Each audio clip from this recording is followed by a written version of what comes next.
Paz e graça a todos. Amados, para essa noite a gente vai olhar um texto de Mateus, capítulo 14, versículo 22.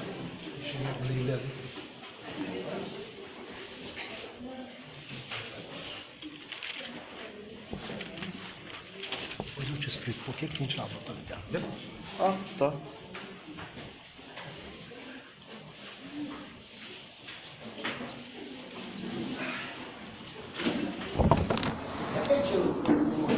Mateus, capítulo 14, versículo 22 ao versículo 33. Senhor Deus, Pai bondoso, coloco o meu coração e o coração de cada irmão aqui, Senhor Deus, clamando por um aquebrantamento, clamando por sabedoria do Senhor, compreensão das coisas espirituais, para que essa igreja, o corpo de Cristo, possa ser edificado na Tua glória, para que possamos andar de modo digno do Senhor. Abençoe essa noite que nós estamos reunidos para glorificar o nome santo e poderoso de Cristo Jesus. Amém. Carlos Vinícius, você que tem essa voz masculina, potente, do 22 ao 33, por favor. Logo a seguir, compeliu Jesus os discípulos a embarcar e passar adiante dele para o outro lado, enquanto ele despedia as multidões. E, despedidas as multidões, subiu ao monte a fim de orar sozinho. Em caindo a tarde, lá estava ele só. Entretanto, o barco já estava longe, a muitos estádios da terra, açoitado pelas ondas, porque o vento era contrário. Na quarta vigília da noite, foi Jesus ter com eles, andando por sobre o mar. E os discípulos, ao verem-no andando sobre as águas, ficaram aterrados e exclamaram: é um fantasma! E tomados de medo, gritaram. Mas Jesus imediatamente lhes diz: tende bom ânimo, sou eu, não temais. Respondendo-lhe, Pedro diz: se és tu, Senhor, manda-me ir até contigo, por sobre as águas. E ele diz: vem. E Pedro, descendo do barco, andou por sobre as águas e foi ter com Jesus. Reparando, porém, a força do vento, teve medo. E começando a submergir, gritou: salva-me, Senhor! E prontamente Jesus estendendo a mão, tomou-o e lhe disse: homem de pequena fé, por que duvidaste? Subindo ambos para o barco, cessou o vento, e os que estavam no barco o adoraram, dizendo: verdadeiramente és filho de Deus. Amém. Amados, o livro de Mateus, ele tem como pano de fundo, como objetivo de mostrar que Jesus é o Messias, que ele é o Rei. Então, para essa noite, eu quero mostrar para nós hoje contemplar e pensarmos um pouco que nesse trecho que a gente acabou de ler, que Jesus demonstrou que é o Messias através das suas ações. Então eu quero elencar algumas ações que Jesus demonstra, revela a nós a sua divindade. Nós às vezes colocamos focos, às vezes que ele andou sobre o mar, né, que Pedro andou sobre as águas, mas mais do que tudo, as ações de Cristo nesse momento demonstram que ele é o Messias. E aí, para nós pensarmos sobre isso, no versículo 22, se você der uma olhada, logo a seguir, compeliu Jesus, os discípulos, a embarcar e passar adiante dele para o outro lado, enquanto ele despedia as multidões. Fim da tarde, Jesus já tinha pregado, Jesus tinha feito muita coisa nesse dia, e no finzinho do dia, Jesus ordena. Às vezes no português a gente não tem tanta força, mas aqui Jesus está dando uma ordem direta aos discípulos. Ele não está solicitando, ele ordenou. Entra no barco agora, vá para o outro lado. Essa ordem não é uma ordem muito comum, porque se você pegar alguns dos apóstolos, eles são pescadores, não é isso? E eles sabem muito bem que o mar que eles vão atravessar já não é uma travessia tão fácil. À noite ainda, a situação é pior. No trecho de Mateus, não dá para entender muito bem, porque Jesus ordena. A gente daqui a pouco vai para outro evangelho paralelo, para a gente poder entender isso. Mas eu fico pensando que uma das ações que nós temos que observar é que Jesus, sendo Deus, ele tem a capacidade de ordenar. Uma ordem de Jesus, ela não pode ser questionada. Eu estou vendo vocês com um bebezinho, né?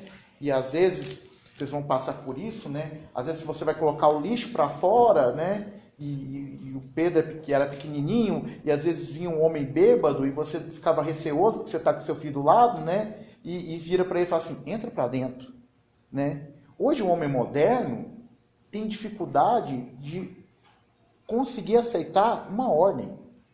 Você percebe isso na criança, aí ele vai virar assim, por quê, pai? Pai, por quê? Por que tem que entrar para dentro? O que foi? O que aconteceu? Às vezes você tem uma situação, que é uma situação agora de perigo, aqui não dá para perceber isso, mas uma situação de perigo, Jesus percebendo isso, fala assim, entra no barco agora, passa para o outro lado. Os discípulos poderiam falar assim, não, mas nós somos marinheiros experientes, né? Nós somos pescadores, agora não é momento de ir para o barco, não. Eles não questionam a Jesus. Porque nesse momento há uma ordem direta do Deus vivo. Você fala assim, por que Jesus, né? Parece tão assim forte, Jesus está ordenando, entra no barco agora e vai. Aqui no livro de Mateus, não dá para a gente entender muito bem isso. Eu vou pedir para vocês, podem deixar o dedinho aí. Vai para o livro de João, capítulo 6, versículo 14 e 15. João, capítulo 6.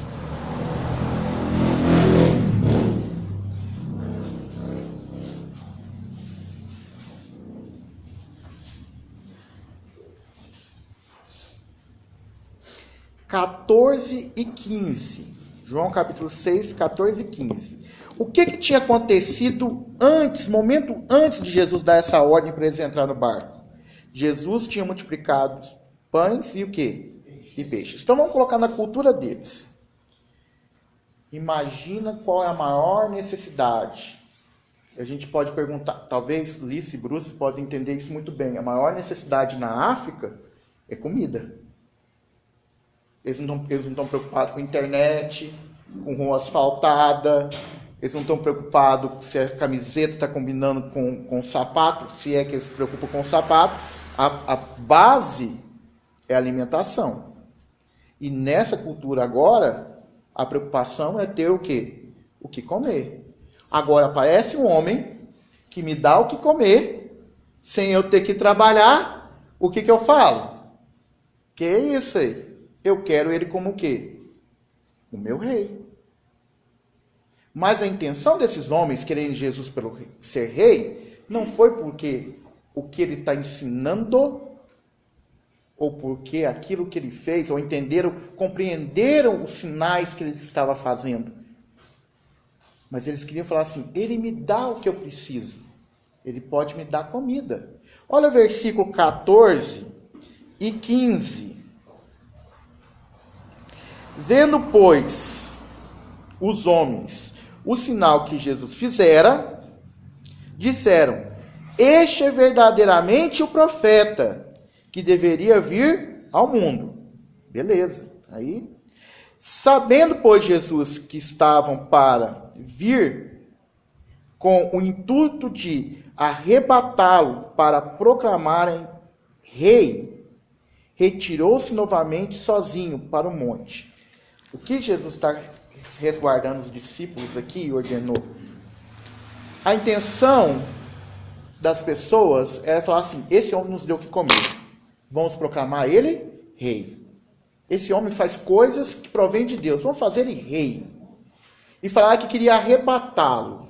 Não é que ele chegar e falar assim, Jesus, olha, você é um cara bacana, você faz uns milagres aí, joia, né? A gente quer que você seja assim, aquele que vai suprir nossas necessidades, né? Eles não estão pensando nada em adoração. Nada disso. O Senhor supre a nossa necessidade. Se for necessário, nós vamos pegar ele à força. Agora levamos para Jerusalém e vamos declarar o quê? Rei. Eu fico pensando até que ponto isso seria uma tentação para os discípulos. Jesus, sabendo que esses homens vinham com essa intenção, falou para os discípulos, entra no barco agora. Vocês não vão ficar aqui. Vocês vão entrar no barco agora. Ninguém questionou a ordem. Entraram no barco.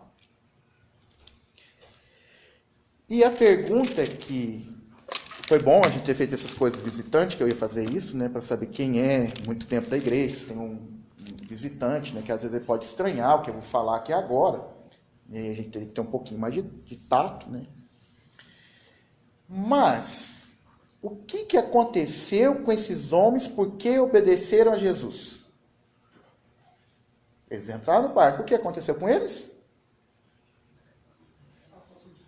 Passaram por dificuldade. Aonde, Cristina? No mar, através de o quê? Uma tempestade. Então, deixa eu te contar uma coisa. Obedecer a Jesus pode nos levar para o meio de uma tempestade. Então, não vou obedecer. Não obedecer a Jesus também pode te levar para o meio de uma tempestade. É só lembrar de Jonas. Por que Jonas enfrentou uma tempestade? Porque não obedeceu. E por que esses homens estão enfrentando uma tempestade? Porque obedeceram. Então, agora, você tem... Porque muitas das vezes, na sua vida e na minha vida, nós nos perguntamos, Senhor Deus, o porquê? O porquê? Por que eu estou no meio dessa tempestade? Por que eu estou no meio dessa dificuldade? Dessa tribulação? Então, se faça a pergunta. É porque eu estou obedecendo?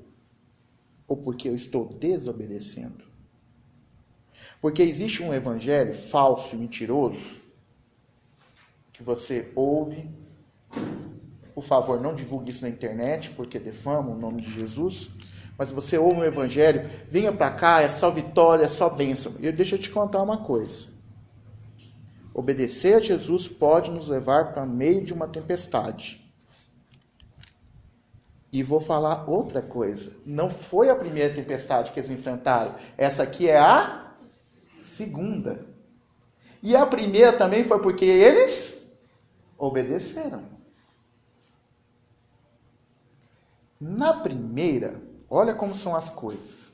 Na primeira, a gente não vai ler a primeira, mas só para a gente situar. Na primeira tempestade, antes de Jesus entrar no barco, veio um homem correndo e falou, Jesus, eu quero ser seu discípulo, eu quero te seguir, aonde o Senhor for, eu vou, estou junto com o Senhor. Jesus fala assim, olha, né, as raposas têm as suas tocas, os passarinhos têm seu ninho, eu não tenho aonde reclinar a cabeça, e o homem já falou, mas que conversa estranha, hein? Aí ele falou, não, isso aí já não está me agradando, não. Mas os discípulos, mesmo ouvindo aquilo, entraram no barco, obedeceram, e foram para meio de uma tempestade. Aonde aquela primeira tempestade, Jesus estava dormindo, né, no barco. Só que nessa segunda, Jesus falou para eles, entra no barco agora, vá, eu vou logo mais. Se Jesus fosse um homem comum, né, a gente poderia parar e começar, como que você vai? Você tem barco? Como que é o negócio? Que dia que você vai chegar lá? Eles não questionavam, simplesmente houve uma ordem e eles o quê? Obedeceram. Mas essa ordem levou eles ao meio de uma tempestade, ao meio de uma dificuldade.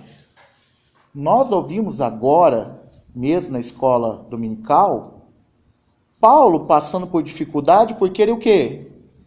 Obedeceu. Pedro passou por dificuldade, ele falou, antes agradar a Deus do que agradar o quê? Se você pregar de novo, você vai morrer. Eu vou pregar, porque antes eu quero agradar a Deus do que agradar a homens. A obediência a Deus pode nos levar a certas dificuldades. perseguição, críticas. Eu lá no meu serviço vou fazer o que agrada a Deus. Eu na minha família vou fazer o que agrada a Deus. Eu com meus irmãos vou fazer o que agrada a Deus. Em qualquer circunstância eu vou obedecer a Deus. E isso pode nos levar a meio de uma tempestade, a dificuldades. Agora, no meio dessa dificuldade, você se pergunta, é por obediência ou por desobediência? Se for por desobediência, igual Jonas, se você é um filho amado e lê a Bíblia, você sabe qual vai ser o resultado, né? Deus ama os filhos dele, ele cata um cajado e vai o quê? Disciplinar. Jonas, você quer fugir? Então tá, beleza, vai vir a tempestade, eles vão te jogar, você vai vai ser jogado no mar, o grande peixe vai te salvar, e você vai cair na porta onde? De Nínive, você vai pregar, ele vai resmungar, mas ele vai pregar de todo jeito. Deus é soberano e vai acontecer, e Deus vai trabalhando na vida do desobediente também, que é filho dele, mesmo que ele tenha que discipliná-lo. Eu queria que vocês abrissem 2 Coríntios, capítulo 1, verso 8. Eu vou fazer vocês andarem um pouquinho hoje. 2 Coríntios, capítulo 1, verso 8.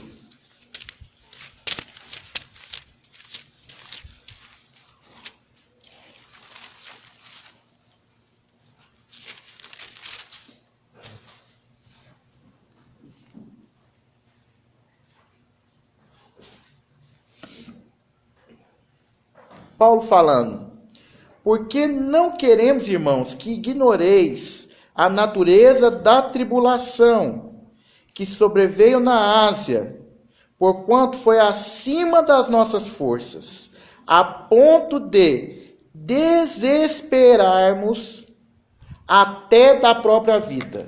Porque Paulo obedeceu, ele passou por uma dificuldade, em Coríntios, 2 Coríntios capítulo 1, versículo 8, que ele falou assim, nós chegamos ao ponto de ficarmos desesperados. Então, muitas das vezes, a obediência vai nos levar ao meio de uma tempestade. Então, primeira ação aí que a gente pode olhar a divindade é a questão do Deus vivo ordenando. Ele dá uma ordem direta. E voltando para Mateus, os discípulos obedeceram, entraram no barco à noite, né, acharam muito estranho, certo? Mas entraram no barco, obedeceram o mestre. E o que Jesus foi fazer? No versículo 23 de Mateus 14.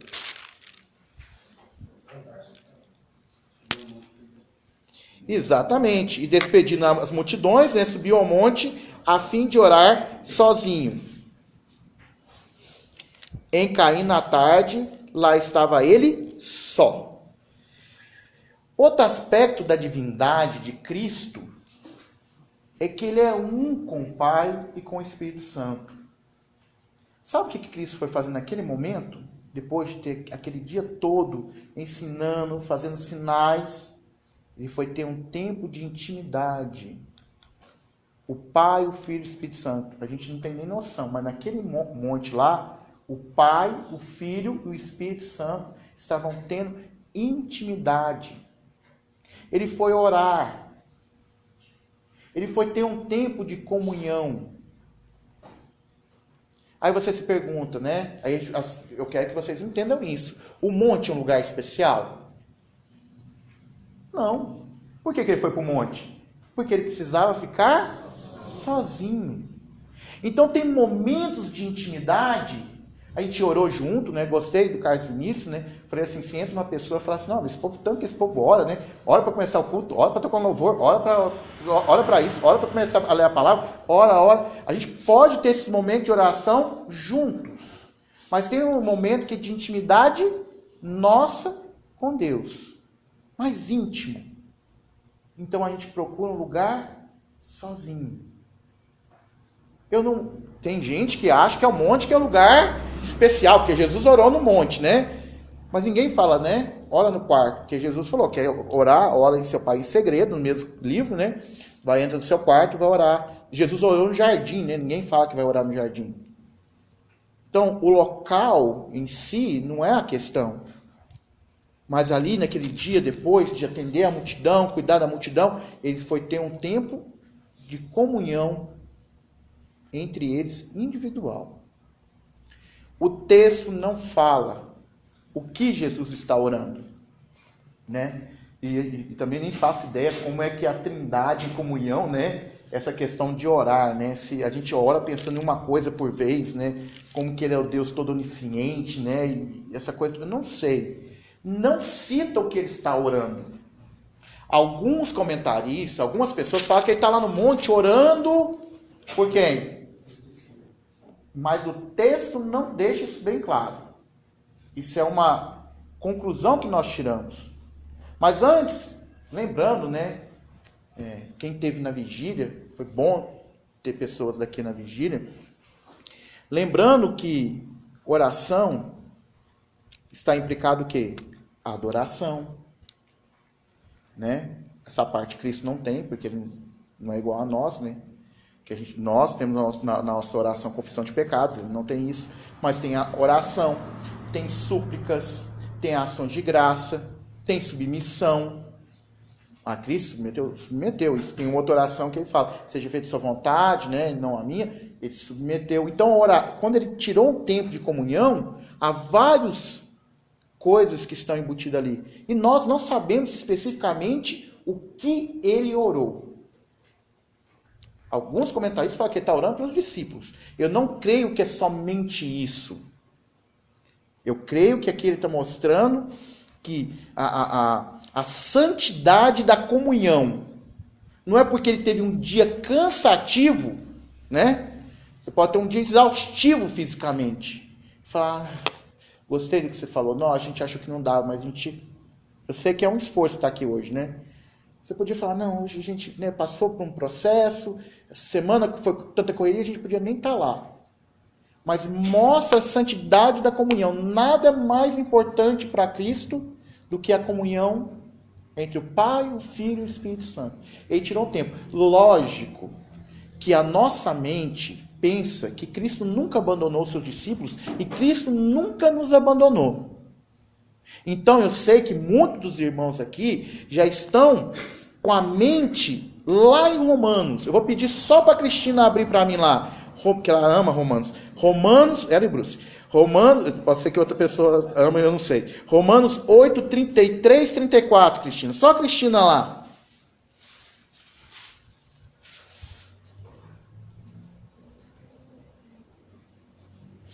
Quem tentará acusação contra os eleitos de Deus? É Deus quem condenará? É Cristo Jesus quem morreu. Ou antes, quem ressuscitou, o qual está à direita de Deus e também intercede por nós. Que intercede por você e por mim 24 horas? Cristo Jesus. Sabe aquele salmo que às vezes a gente lê, né? Seu pai, sua mãe pode te abandonar, né? Mas Deus é fiel, nunca vai te abandonar, essa questão toda. Cristo Jesus, ele intercede por você. Com certeza nesse momento de comunhão, onde a gente vê a ação dele orando, mostrando a santidade da comunhão entre o Pai, o Filho e o Espírito Santo, com certeza ele está intercedendo para os discípulos. Eu sei que vem à mente, mas não foi só isso. Porque às vezes nós pensamos assim, eu tenho um problema, eu oro especificamente o quê? Pelo problema. Às vezes adoração, né? Às vezes muito mundo físico. Jesus não orou somente pela dificuldade, porque Jesus sabe que naquele momento, a gente sabe pelo texto, que os discípulos estão lá no meio quê? Do mar, no meio quê? De uma tempestade. Mas Jesus não está preocupado somente com o mundo físico. O Pai tem que ser adorado em espírito e verdade. Então ele não fica limitado com as circunstâncias físicas somente. Ele sabe da necessidade dos discípulos. Ele sabe disso. Então Jesus mostrou em ação essa santidade da comunhão. Agora, por outro lado, é muito engraçado. Engraçado entre aspas, né? Porque a gente não está no barquinho, no meio de uma tempestade. Então quando a gente fala uma tempestade, gente, Eu fui em Belém, eu fiquei horrorizado, porque quando eu vi o Rio Amazonas, né, aquilo faz onda de tão grande, parece um mar aquilo lá. Imagina uma tempestade, um barquinho numa canoa, onda grande, quase virando. Mas o que os discípulos não fizeram dentro do barquinho? Não saíram do barquinho. Eles não saíram. Bom, isso não é mesmo. Engraçado que eles não sabem nadar. Eles não oraram. Eles não clamaram a quem? A Cristo. Mas, eu não estou lendo agora, mas a primeira vez, eles não sabiam que Cristo era tão poderoso que poderia falar para a natureza, cessa. Porque quando na primeira vez, depois que ele cessou, eles pararam e o adoraram. Eles viram isso a primeira vez, mas eles devem ter pensado, Cristo não está presente. E agora? Eles já tinham passado pela experiência de uma tempestade, mas Cristo não está presente e mostra que, a gente fala, Deus é onipotente, onisciente e onipresente. Aí Cristo precisa estar dentro do barquinho, se eu não ver, tocar, cheirar. Não. Eles não tinham ainda aprendido que eles podiam o quê? Clamar por Cristo lá no meio do mar. E ele acalmar a tempestade. Eles não aprenderam. Mas eu imagino que pela segunda vez, a mesma dificuldade, o que eles devem ter feito? Espera aí. Quem aí é mais experiente no remo? Pega no remo de lá. Vem de cá. Desce a vela. Não sei como que era o barco, né? Rema de cá. Não, vira mais a canoa para cá. Não, a onda está batendo de cá. Joga água para fora. Tomé, então vamos. Aí, pega a caneca e começa a jogar água para fora. Eles confiaram nas habilidades o quê? Humanas. E foi.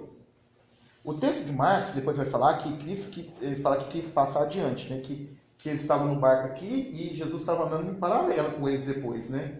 Quando Jesus vai encontrar eles. Eles confiaram na sua habilidade. Eles não sabiam que eles podiam lá no meio do mar clamar: salva-nos. E eles foram lá, estão remando. E a onda está... Então, era tão forte a tempestade que levou eles para o meio do mar. O lugar que eles tinham que atravessar não era tão longe, mas ela empurrou eles para o meio do mar. E aí nós temos mais uma ação de Cristo Jesus. No 24 e 27. Lê para mim, Rodrigo, 24 e 27. Entretanto, o barco já estava longe, a muitos estados da terra, açoitado pelas ondas, porque o vento era contrário. Mas Jesus imediatamente lhes disse: tende bom ânimo, sou eu, não temais. Sabe qual foi a ação aqui? Cristo foi até eles. Vocês não me clamaram, mas eu não vou abandonar vocês não. Eu amo vocês. Ele foi até eles. E qual foi o meio, qual foi o caminho que Cristo utilizou?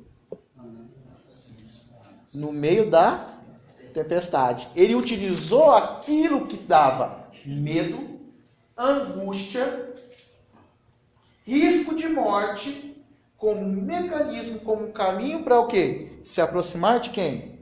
Dos discípulos.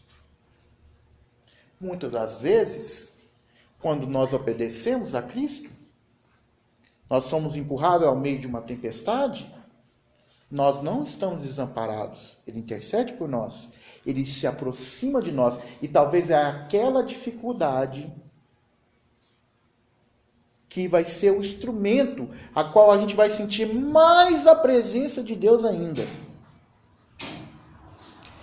É muito interessante de pensar que a falta de fé nesse momento levou ao medo. E uma coisa que judeu tem feito muito, os judeus basicamente aboliram a idolatria. Se você começa a ler o Antigo Testamento, vocês, prostituta, vocês adulteraram com esses ídolos, Tinha muita idolatria, não foi? O judeu hoje Não tem tanta idolatria. Mas o judeu só trocou de roupa. Ele trocou a idolatria por superstição. A cultura judaica sempre foi supersticiosa. Eu peguei um filme na Netflix de 2 filmes judaicos que falava lá que era sobre judeus. Eu fui assistir para ver que essa questão de judeu e falava sobre superstição. Não era uma comédia que um homem veste um sapato e se transforma naquele sapato. E tinha outro filme que eu não entendi nada da superstição judaica, eu não entendi. Mas qual que era uma das superstições desse que eles tinham? Fantasma. Barco afundava no meio do mar. Tinha, né, um monstro do Lago Ness, não sei o que era, mas tinha superstições. E qual era uma superstição? Fantasma. Eu quero que vocês dêem um crédito para eles, porque não é nada fácil. Imagina você com medo de morrer, cansado, você remou várias horas, está exausto, num breu danado, vê alguém andando sobre as águas, não entende direito, e o texto fala que eles gritaram, mas o grito deles, né? Não, é um grito de pavor, é medo. Sabe aquele grito quando você dava na cama, que você, né, que você era pequenininho, né, dava aquele grito que pulava lá no meio do pai e da mãe? Mais ainda, talvez. Medo. Muito interessante, né? Que se você pegar aí, versículo, o ventilador aqui empurrou, Mateus 14, 27. Olha, Jesus sabe do medo desse, Jesus acalma eles.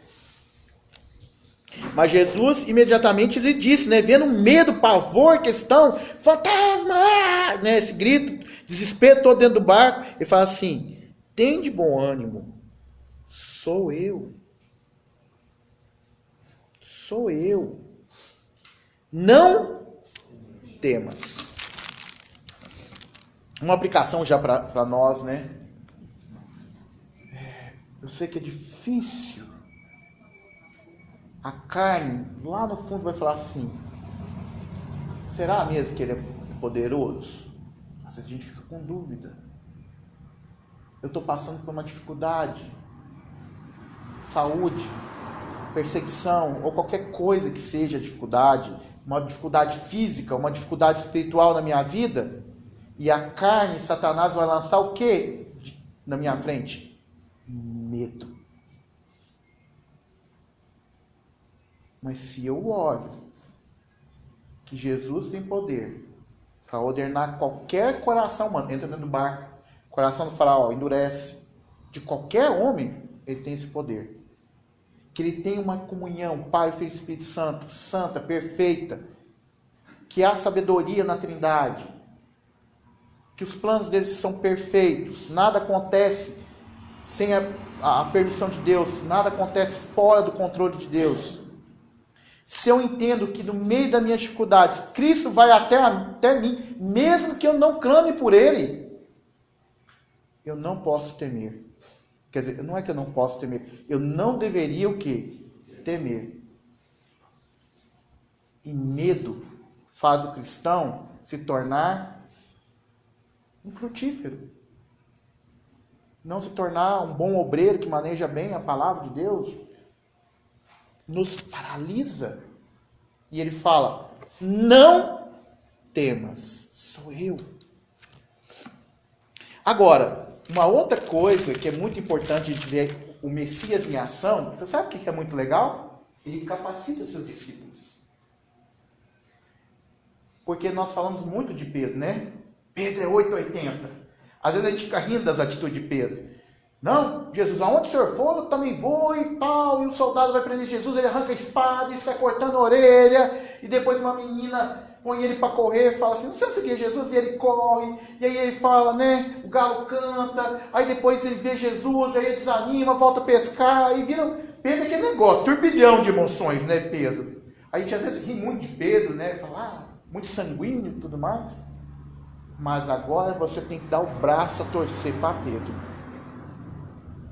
Porque quando Jesus fala para ele: sou eu, tem de bom ânimo, não tema, Pedro fala assim: é o Senhor? Se é o Senhor, eu quero estar aí com o Senhor. Talvez a primeira experiência dele ter visto Jesus acalmar a tempestade, tem controle sobre a natureza. Se Jesus está andando sobre as águas, ele é poderoso para isso. se é o Senhor, eu não quero ficar nesse barco com medo. O Senhor chegou perto de mim, eu quero chegar mais perto do Senhor.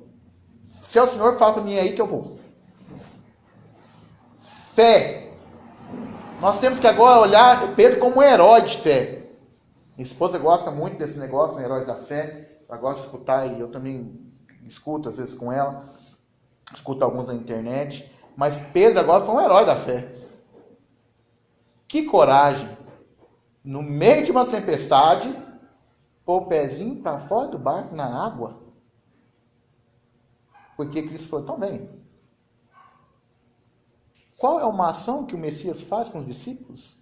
Ele os capacita. Não temas. A gente teve, desde quinta-feira, a gente está tendo um tempo de estudar o livro de Efésios e a gente estudou de novo. Eu já tinha estudado o livro de Efésios, eu fiquei muito impactado com o livro de Efésios, que ele fala que nós habita o poder que ressuscitou Cristo dentre dos mortos. Nós já somos capacitados. Muito mais da além daquilo que a gente possa o quê? Entender. Muito mais da além que a gente possa imaginar. E Pedro, sem olhar esse versículo de Efésios, que não tem ainda, né, que nós recebemos, né, quando nascemos de novo, o poder que ressuscitou Cristo dentro dos mortos, ele falou assim, se é o Senhor, eu quero ir até aí. E pôs os pés para fora do barco, na água, e andou. Fé. Em quem? Em Jesus. Não é mais a capacidade do Pedro pescador que sabe remar, porque isso não adiantou nada nem na primeira vez, nem na segunda. Mas ele falou, é o Senhor? Se é o Senhor, eu quero estar aí. Olha aí no versículo 28 e 29 de Mateus 14.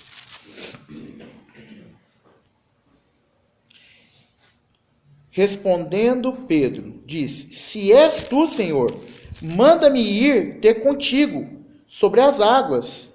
E ele disse, vem. E Pedro, descendo do barco, andou sobre as águas e foi ter com quem?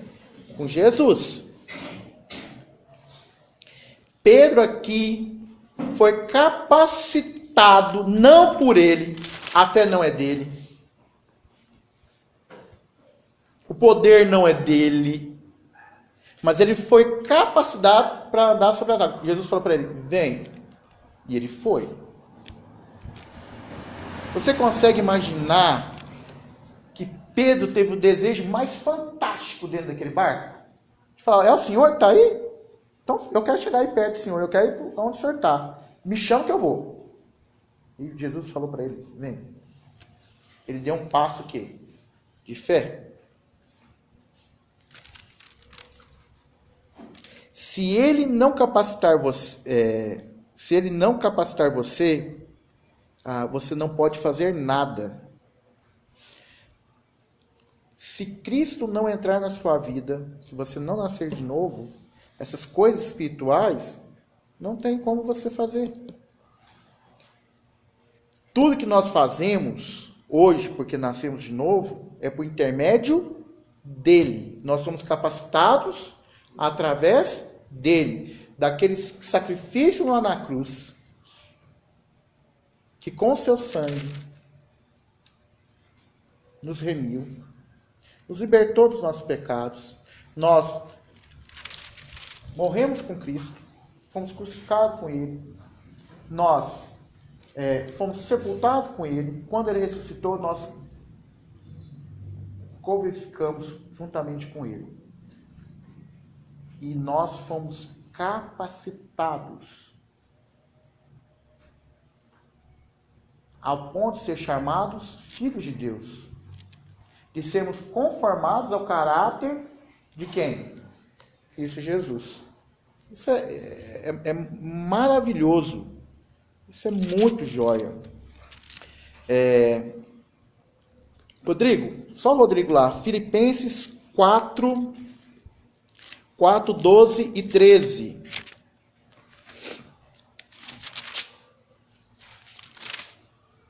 Tanto se ele estar humilhado, como também ser honrado. De tudo, em todas as circunstâncias, já tenho experiência, tanto de fartura como de fome, assim de abundância como de escassez. Tudo posso naquele que me fortalece. Opa! Ele está confiando nas habilidades dele mesmo? Ele pode tudo aonde? Nele mesmo? É no intelecto dele? É no conhecimento dele de grego? É no conhecimento dele de hebraico? É na cidadania dele romana? Será que é isso que ele pode confiar? É nisso tudo que ele pode? Por ter sido treinado aos pés de Gamaliel? É isso que ele pode? Não, não é isso. Mas ele tudo pode em Jesus Cristo. Porque uma das ações que o Messias fez na sua vida foi te capacitar. Não temas.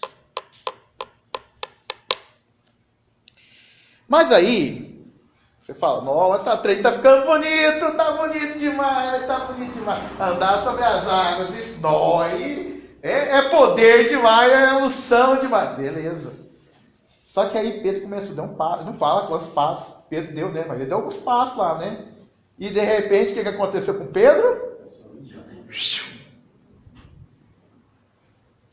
Ele afundou. Tirou os olhos de quem? De Cristo. E começou a olhar o quê? Para as circunstâncias. E voltou de novo o quê? Com medo. Isso é impossível. Tamanho dessa onda. Como que isso é possível? Aí a gente quer, né, intelectualmente entender como que é. De repente ele afunda. Mas aqui a gente aprende mais uma ação do Messias. Ele socorre. Westermann, Mateus 14, 30 e 33. Preparando, porém, a força do vento, teve medo, começando a subir, e gritou: Salva-me, Senhor! E estava no barco adorável, dizendo: verdadeiramente és filho de Deus. Opa! Você acha que Pedro esperou a água chegar até no pescoço? Na hora que o negócio começou a afundar, o que ele gritou? Salva! Ele virou para trás e falou para os colegas: joga uma corda. Não. Ele não clamou a nenhum homem, não clamou a nenhum amigo. Ele olhou e falou assim: isso aqui só tem um que pode. Salva-me. Ele não esperou a água chegar até no rumo do nariz. Né? Se chegasse no rumo do nariz, não dava para ele falar, né? Começou a afundar, ele o quê? Já aprendeu, né? Ficou a noite inteira remando lá, né? No barco, né? A noite inteira que eles remaram, porque isso foi no começo da tarde que eles entraram. Jesus foi orar na quarta vigília da noite, quer dizer, mais ou menos das 3 horas até as 6 horas da manhã que aconteceu essa história, né? Mais perto das 6 horas. Já tinha remado, já estava cansado. Ele falou assim: já aprendi uma lição. Não vou confiar em mim. Eu não posso me salvar no meio dessa tempestade. Salva-me. E Cristo o salvou. Uma aplicação para nós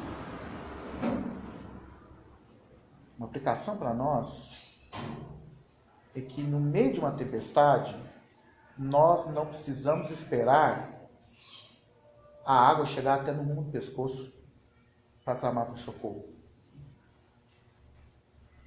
Eu comecei a afundar, clama ao único que pode salvar. Eu li um livro de um homem chamado Tozer. E ele falava eu gosto muito desse livro, porque no final de cada capítulo ele faz umas orações, e ele fala umas orações muito assim, às vezes, fala: que ousadia desse homem fazer essas orações. Você tem que ler esse livro depois, eu tenho que passar, Carlinhos. Você fala assim, ele não está orando por isso. Mas uma coisa, teve um livro que ele falou sobre questão de pedir perdão, ele falou assim: peça o mais rápido possível. Não deixe o pecado ficar te alimentando. Peça perdão o mais rápido possível. E uma pessoa leu e falou assim: eu acho que isso é meio falso da minha parte. Eu pequei agora, vou pedir perdão. Ele fala, cria esse hábito. É lógico que a carne vai falar assim, olha a falsidade, aí ela acabou de pecar, vai pedir perdão. Mas você sabe, você já tem experiência na vida cristã. Você peca, se você não pede perdão o mais rápido possível, você para de orar. Para de ler a Bíblia, para de ter comunhão com os irmãos. E você vai o quê? Afundando. Começou a afundar, clama por socorro. Salva-me. E nota que ele começou a afundar porque ele temeu. Temeu o quê? O que ele teme no texto? O que fala? O que produziu temor no coração dele aí? Vamos ler lá de novo para ver o que produziu temor lá? O vento, as ondas do mar, né? Então ele olhou para o quê? O mundo o quê? Físico. Nossa, o mundo físico, né? O mundo físico. Eu tenho zika, eu tenho um punhado de coisa, né? Temo ser assaltado, temo ficar doente. Eu tenho vários temores por causa do mundo físico. Mas se eu ficar com meus olhos nisso e não colocar os olhos em Cristo Jesus, eu vou estar tão fixado com isso, as coisas físicas, né? Que às vezes até meu clamor é um clamor meio assim, né? Ó Jesus, resolve a situação, porque eu não dou conta e tal. Mas esse não é um aspecto. Porque se você olhar para eles, quando Jesus entra no barco, o que os discípulos fazem? Vamos voltar lá e olhar para ver o que os discípulos fazem quando ele entra no barco. 32. Subindo ambos, né, Jesus e Pedro para o barco, cessou o vento, e os que estavam no barco, o quê? Dizendo, verdadeiramente,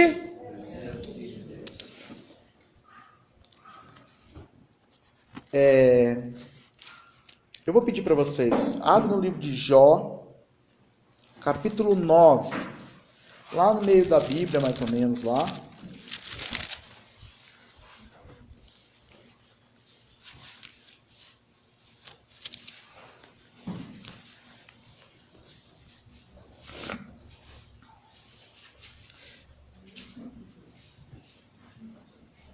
Aí você pergunta, não, eles adoraram, né? Não, adoraram só porque olharam e contemplaram o mundo físico, algo sobrenatural. Jesus andou sobre as águas. E isso foi simplesmente o motivo de adorar? Maurício, começa a ler o 9 para mim devagarzinho. Isso. Então Jó respondeu e disse, na verdade, sei que assim é, porque como pode um homem ser justo para com Deus? Se quiser contender com ele, nem a uma de 1000 coisas lhe poderá responder. Ele é sábio de coração e grande em poder. Quem porfiou com ele e teve paz? Ele é quem remove os montes sem que saiba, e ele na sua ira os transtorna. Quem move a terra para fora do seu lugar, cujas colunas estremecem.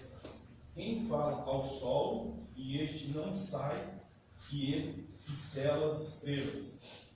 Quem sozinho estende os céus e anda sobre os altos do mar. Opa! De quem já está falando? De Deus? Que ele anda sobre? O que Jesus fez? O que os discípulos adoraram? A Cristo como sendo Deus verdadeiro.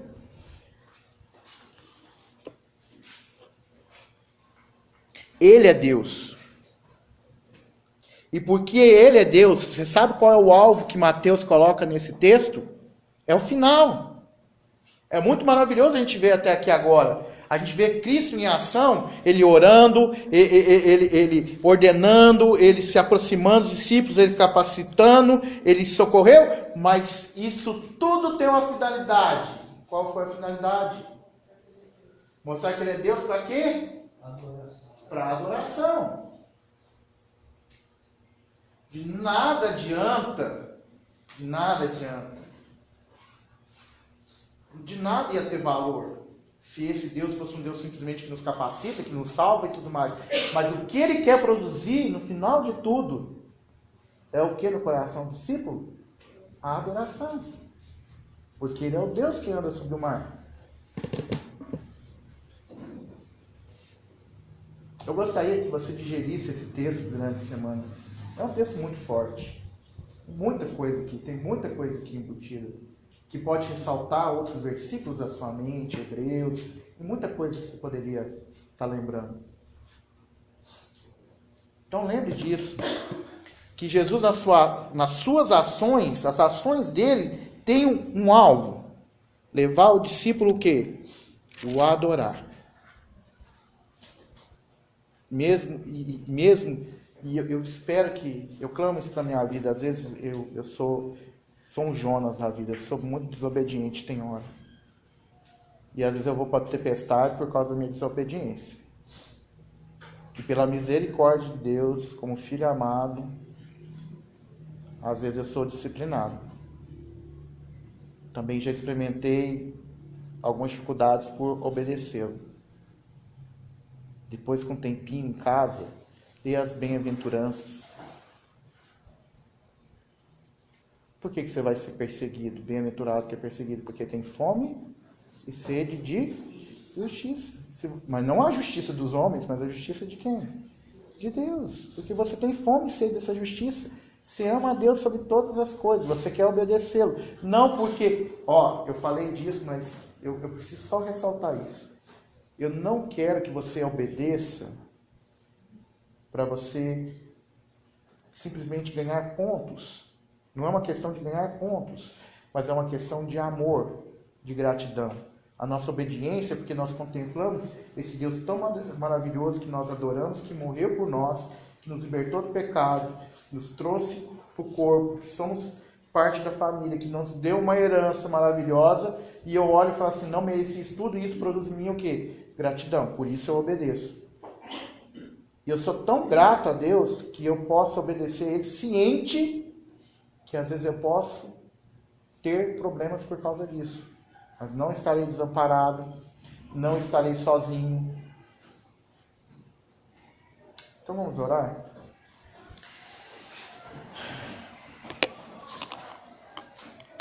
Senhor Deus, eu te adoro porque o Senhor é santo, perfeito. Eu me maravilho, Senhor Deus, porque quando eu vejo Jesus tendo essa comunhão tão íntima, o próprio Cristo Jesus orou para que nós possamos ser um com Ele, assim como Ele é um com o Pai. Ó Senhor, obrigado. Te rendemos graças pela Tua imensa bondade. Senhor Deus, eu clamo pela minha vida e a vida de cada um dos meus irmãos, que nos dê ousadia para obedecer ao Senhor.